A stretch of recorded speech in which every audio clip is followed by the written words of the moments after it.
В каждом стиле есть свои плюсы, конечно, но именно в графике. Графика – это тот стиль, материалы которого позволяют именно вплоть до мельчайших элементов глубоко показать каждую деталь, каждый камушек, каждую черепичку. А если это какая-то крымско-татарская архитектура, то она требует этого.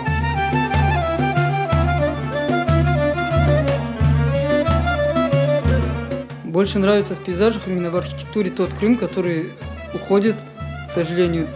То есть аутентичный